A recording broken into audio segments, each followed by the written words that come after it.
Hi and welcome to Orbit. The MacBook Air is Apple's best-selling MacBook, but it was only available in just one size, 13-inch. Now there's a bigger 15-inch model and I reviewed it. 2 inches more. That doesn't sound like a big difference, but you notice it immediately. The MacBook Air 15-inch has about a quarter more volume and weighs 270 grams more. But compared to the 16-inch MacBook Pro, it weighs 640 grams less and even 90 grams less than the MacBook Pro 14-inch. And because it's bigger, it looks even thinner. It's a seriously slim computer and available in 4 colors: silver, darker silver, warm silver, and a dark blue black. I think the color is very elegant. It makes the computer look more professional. However, your backpack will weigh about 4.4 grams more if you choose this color. Why is that, you may ask? Does the color weigh more? No, that 4.4 grams is a cleaning cloth and you will definitely need it because fingerprints get all over this thing and they are really hard to get rid of.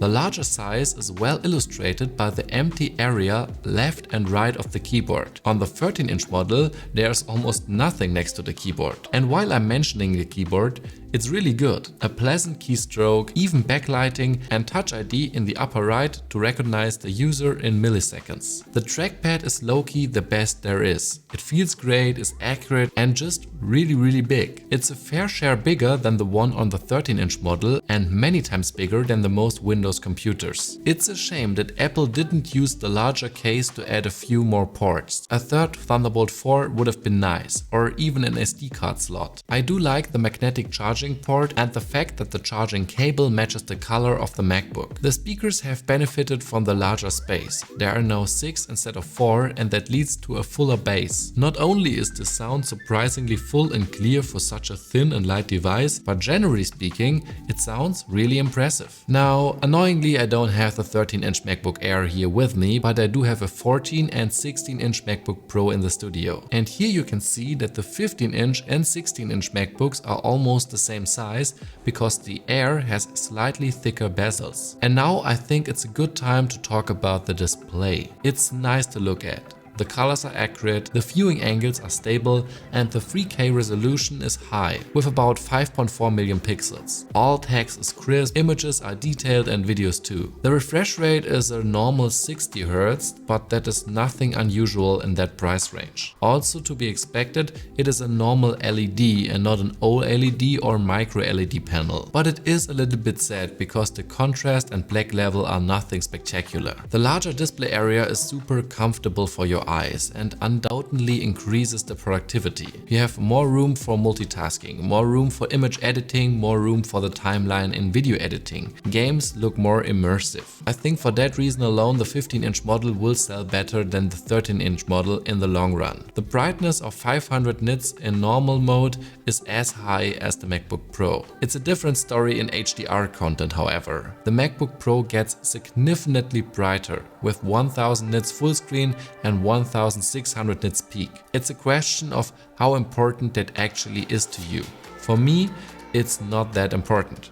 However, there is the possibility to reach 1000 nits in everyday use with a third-party app on the MacBook, and in direct sunlight that's really nice. But that doesn't mean that the MacBook Air can't be used in sunlight. I did that and it was fully okay. Since Apple decided to ditch Intel and build their own processors, the MacBook Air is quite powerful and completely silent because there is no fan needed. All everyday tasks are lightning fast. Programs open instant thanks to the SSD. The M2 processor in the 15-inch MacBook Air is the version with 8 CPU and 10 GPU cores. That's a slightly better version, which costs 120 euros more on the 13-inch MacBook Air. Whether this 120 euros is justified is another matter, because quite a few tests have shown that the performance difference is very small. But it's nice to have a bit more power, which in the larger case should be cooled better. Elias used the MacBook Air 13-inch with an M2 for a few months to help me edit my videos, and he did hit the limit a few times thanks to the large 5.9K ProRes RAW files we shoot in.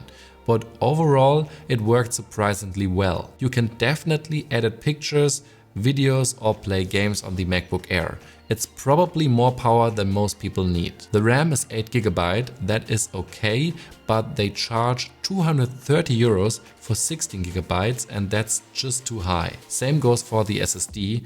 230 euros for the 512 GB option is a little bit too much. I want the 512 GB storage as a minimum. macOS is a great software. For me, it's much nicer to look at and easier to understand than Windows. There are Office programs and basic video and audio programs pre-installed. If you have an iPhone, you will be happy about iMessage, FaceTime and AirDrop. If you use Android, macOS works well as well. You can use the Google Drive, Gmail or the calendar natively in macOS. There are regular big updates and in fall, for example, you will be able to have widgets on your home screen and better video conferencing and web apps. Even though the MacBook Air is bigger, the battery life is the same.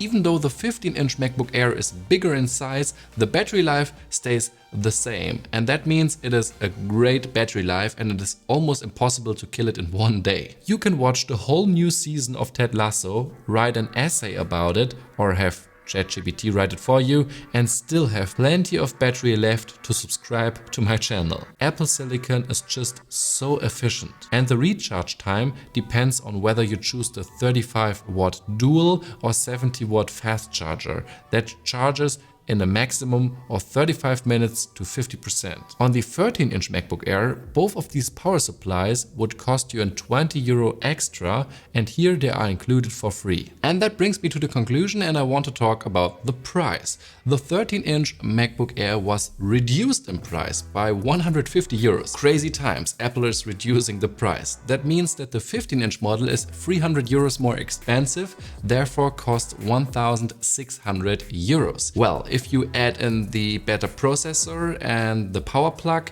then the price is only €170 more expensive, and I think that's quite a fair value.